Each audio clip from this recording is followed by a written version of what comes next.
Waa ninkii aasay carruurta walaashiis ayagoo nool, ma rumaysan kartaa waxa ay la kulmeen? Bal aan idinka warramo qisadan. Ka hor inta aanan idiin bilaabin qisadan, fadlan subscribe channelka haddii aad nagu cusub tahay si aan ugu dhiirano soo gudbinta qisooyinka noocan oo kale ah.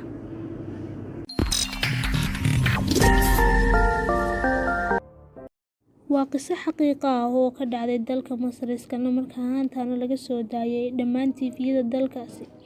Ka hor inta aanan ku bilaabin qisadani, ogow daawado qalbigaagana u sheeg Ilaahay subxaanahu wa tacaala inuu awoodo wax kasta.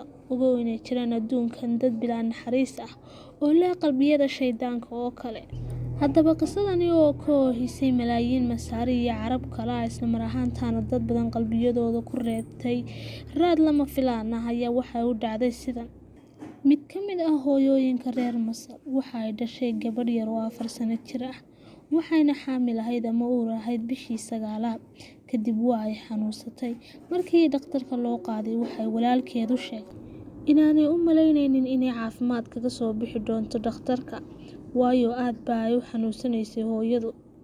Isla markaana waxa ay walaalkeed ka dalbatay in haddii ay geeriyooto ubadkeeda uu koriyo.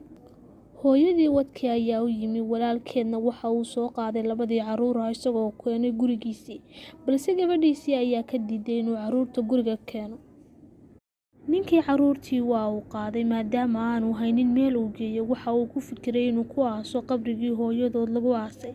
Gabadha yar oo da'deedu ahayd 4 sano jir waxa uu gacanta ugu dhiibay waxyaabaha ciyaalku ku ciyaaraan, waxaana u sheegay inuu soo noqon doono, cuntona u keeni doono, isagoo ka dalbaday inay nuunaha yar sii ciyaarsiiso.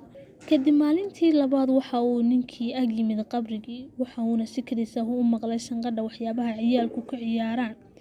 Kadibna aad ayaa uu baqay, isagoo naxsan ayaa uu meeshii ka tegay.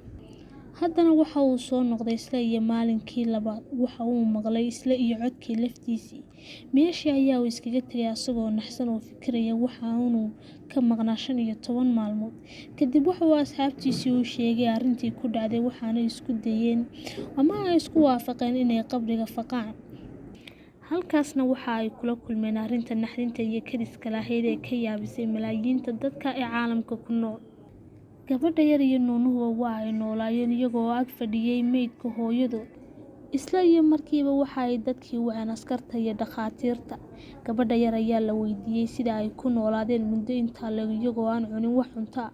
Waxa ay ku jawaabtay, marka uu walaalkayga yari ooyo, waxa aan luxi jiray wax yar aan ku ciyaarayno.